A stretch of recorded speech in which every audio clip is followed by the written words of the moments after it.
Halo Sobat X Science, jumpa lagi bersama Kak Herman dalam program kesayangan kita, X Science, Eksplorasi Sains. Adik-adik, pernahkah kalian bekerja bakti membersihkan kelas bersama teman-teman? Nah, tahukah adik-adik, kegiatan bekerja bakti seperti mendorong meja, memindahkan kursi, menyapu, dan kegiatan lainnya terjadi karena adanya gaya yang dilakukan. Hah? Gaya? Apa sih gaya itu? Mau tahu tidak? Yuk kita simak penjelasan berikutnya. Gaya adalah tarikan atau dorongan yang menyebabkan suatu benda bergerak. Suatu benda dikatakan bergerak jika kedudukannya berpindah dari posisi semula. Adik-adik, gaya juga memiliki sifat-sifat tertentu loh. Apa saja sih sifat-sifat gaya itu? Yuk kita simak penjelasan berikutnya. Pertama, gaya menyebabkan benda diam menjadi bergerak. Contohnya, ketika ada mobil sedang mogok, kita dorong. Dari tadinya diam menjadi bergerak. Meja yang tadinya diam kita dorong jadi bergerak. Menarik gerobak yang tadinya diam jadi bergerak. Kedua, gaya menyebabkan benda dari tadinya bergerak menjadi diam. Contohnya, pada saat seorang melempar bola, terus bola tersebut ditangkap. Bola tadinya bergerak, ketika ditangkap jadi diam. Itu adalah sifat gaya. Yang ketiga, gaya dapat menyebabkan benda berubah arah. Adik-adik pernah bermain bola? Pernah tidak menendang bola? Kemudian bola tersebut adik-adik sundul pakai kepala. Bola dapat berubah arah dikarenakan gaya yang diberikan pada bola tersebut. Keempat, gaya dapat menyebabkan benda bergerak lebih cepat. Coba acungkan tangan, siapa yang memiliki sepeda di rumah? Pernahkah adik-adik bermain sepeda? Ketika adik-adik menekan pedal sepeda semakin keras, maka kecepatan sepeda adik-adik akan bergerak jauh lebih cepat. Kelima, gaya dapat mengubah bentuk benda. Ini lebih ekstrim adik-adik, contohnya. Pernah nggak adik-adik melihat mobil tabrakan? Badan mobil yang tadinya bagus, mulus, ketika menabrak sesuatu, maka dia akan hancur atau bentuknya jadi berubah.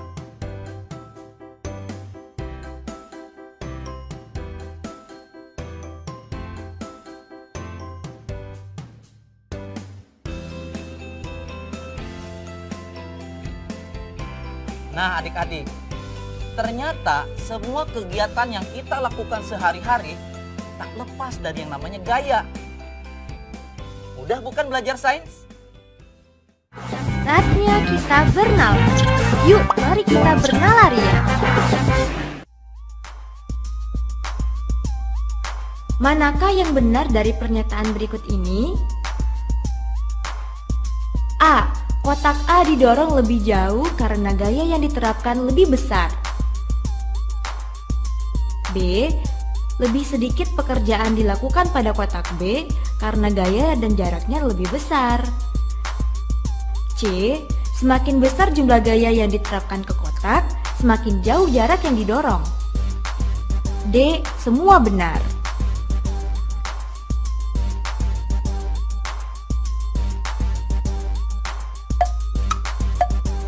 Bagaimana Sobat X Science? Sudah tahu jawabannya? Kalau belum, yuk kita simak penjelasan berikut. Jawaban yang tepat adalah pilihan yang C, yaitu semakin besar jumlah gaya yang diterapkan ke kotak, semakin jauh jarak yang didorong. Karena besarnya gaya berbanding lurus dengan besarnya perpindahan. Gaya 60 Newton lebih besar daripada gaya 40 Newton. Makanya, semakin besar jumlah gaya yang diterapkan ke kotak, semakin jauh jarak yang didorong.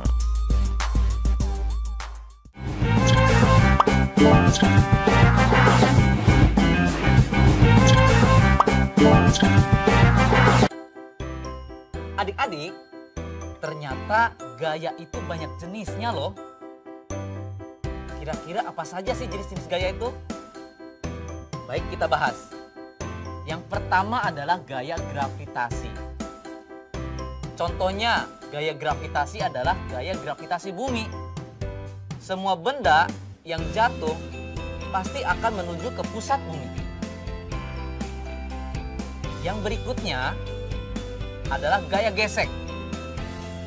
Gaya gesek adalah gaya yang timbul akibat dua permukaan benda saling bersentuhan. Contohnya, ketika seorang anak sedang bermain sepatu roda.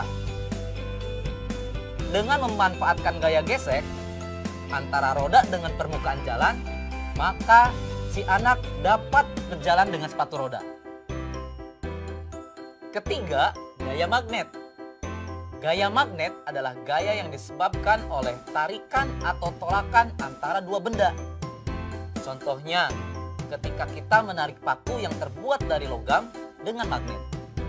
Keempat, gaya pegas. Gaya pegas adalah gaya lenting pulih atau gaya untuk kembali ke keadaan semula. Gaya pegas ini dapat ditimbulkan atau dihasilkan oleh benda yang sifatnya elastis. Contohnya, pada busur yang digunakan pada saat olahraga panahan. Kelima, gaya listrik. Gaya listrik adalah kekuatan yang dimiliki benda yang bermuatan listrik untuk menarik benda-benda yang ada di sekitarnya.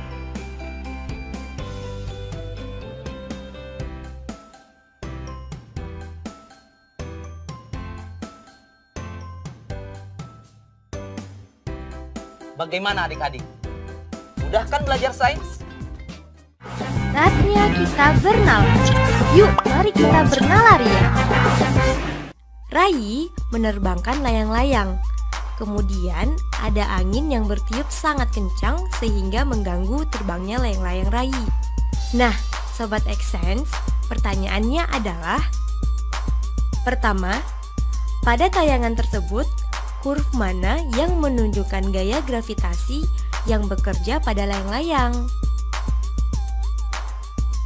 Kedua, huruf apa yang menunjukkan kekuatan menarik yang diberikan Rai pada layang-layang tersebut? Ketiga, pada kekuatan angin meningkat, namun layang-layang itu tetap di tempat yang sama. Apa yang terjadi pada kekuatan menarik yang diberikan Rai?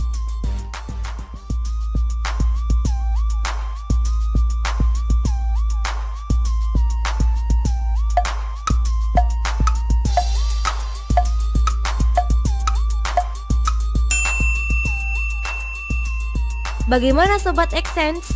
Sudah tahu jawabannya? Mau tahu lebih jelasnya? Yuk simak penjelasan berikut.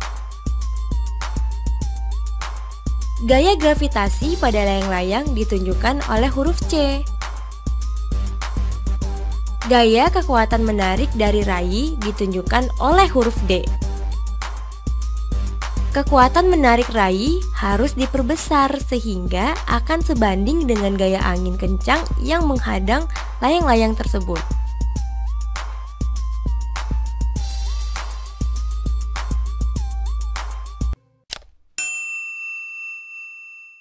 Halo Sobat Xscience, jumpa lagi bersama Kak Herman dalam program kesayangan kita, Xscience, Eksplorasi Sains.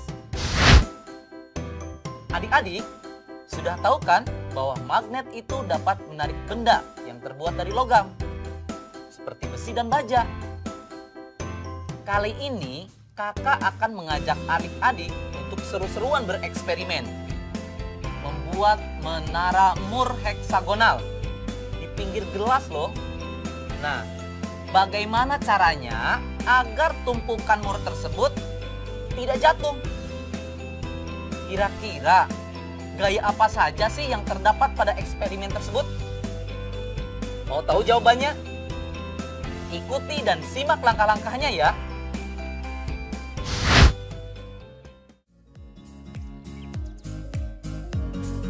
Sebelum memulai, terlebih dahulu kita siapkan bahan-bahannya ya, yaitu mur yang berbentuk heksagonal, kaleng minuman soda, gelas kaca, magnet, dan penggaris. Selanjutnya, kita mulai langkah-langkahnya. Pertama, susun 2 buah kaleng soda dengan tinggi yang sama. Letakkan penggaris di atasnya yang nantinya digunakan untuk menjembatani menara. Kedua, tempatkan magnet di kedua sisi penggaris di titik tengahnya. Magnet harus saling tarik-menarik dan menahan di tempat yang sama. Ketiga, atur penggaris di atas 2 menara sehingga magnet berada di tengah. Letakkan gelas minum di atas meja di antara menara sehingga titik di tepi gelas berada di tengah magnet. Keempat, pasang mur heksagonal ke magnet di bawah penggaris sehingga satu mur heksagonal saling terhubung ke yang lainnya. Kelima, seimbangkan tumpukan mur tersebut di tepi gelas dengan sangat hati-hati. Pastikan mur heksagonal tersebut langsung di bawah magnet di tepi kaca. Terakhir, lepaskan magnet dan saksikan tumpukannya akan runtuh. Bagaimana adik-adik? Seru kan eksperimennya? Mau tahu kenapa bisa terjadi seperti itu? Saat memasang tumpukan mur di bawah magnet pada tepi gelas, gaya magnet akan menarik mur tersebut. Sementara pada tumpukan mur, karena ada pengaruh gaya magnet, mereka akan mengembangkan medan magnet dalam mur itu sendiri. Medan magnet pada mur ini sifatnya lemah, namun akan tetap ada setelah kita melepaskan mur dari magnet. Bidang lemah ini hanya cukup untuk menarik mur ke medan magnet di atasnya yang jauh lebih kuat. Ketika pengaruh gaya magnet kita angkat atau kita hilangkan, secara perlahan medan magnet pada mur ini akan menghilang dan gaya gravitasi akan menjatuhkan tumpukan mur tersebut. Jadi, gaya yang berpengaruh pada eksperimen tadi adalah gaya magnet dan gaya gravitasi.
Kalian berpikir bunyi itu apa? Atau kenapa sih muncul bunyi? Kakak kasih ilustrasi ya. Jika kalian sedang terdiam, tiba-tiba kalian memukul meja.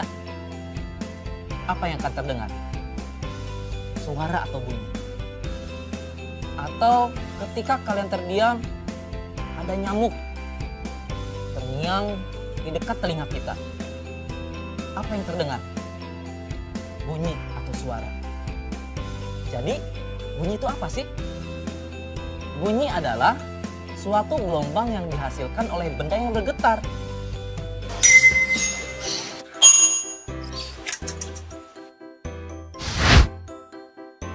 Adik-adik, ternyata bunyi itu memiliki sifat-sifat tertentu. Apa aja sih sifat-sifat bunyi? Yang pertama, bunyi merambat memerlukan medium. Perambatan bunyi dapat terjadi lewat medium, baik itu padat, cair, maupun gas. Namun, bunyi tidak dapat merambat di ruang hampa karena tidak ada medium di ruang hampa. Yang kedua, bunyi dapat dibiaskan. Pastinya adik-adik pernah mendengar suara petir kan? Kalau adik-adik dengarkan secara seksama, suara petir di malam hari akan terdengar lebih keras dibandingkan di siang hari.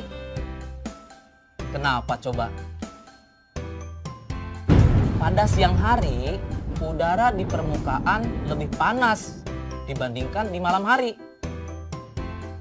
Akibatnya, kerapatan udara di siang hari jadi lebih renggang dibandingkan pada malam hari. Perbedaan kerapatan udara inilah yang menyebabkan bunyi dapat dibiaskan. Yang ketiga, bunyi dapat dipantulkan. Pantulan bunyi terjadi ketika bunyi mengenai suatu penghalang, sehingga dapat terjadi gema ataupun gaung. Gema, gaung, apa itu gema? Apa itu gaung? Gema merupakan bunyi pantul yang terdengar jelas. Contohnya, ketika adik-adik berteriak di tepi tebing, nanti akan terdengar dengan jelas. Sedangkan kalau gaung adalah bunyi pantul yang terdengar kurang jelas. Contohnya, adik-adik berteriak di dalam goa atau di dalam sebuah ruangan. Biasanya adik-adik akan mendengar suara yang tidak jelas. Bagaimana Sobat X Science? Menyenangkan bukan belajar sains? Podcast.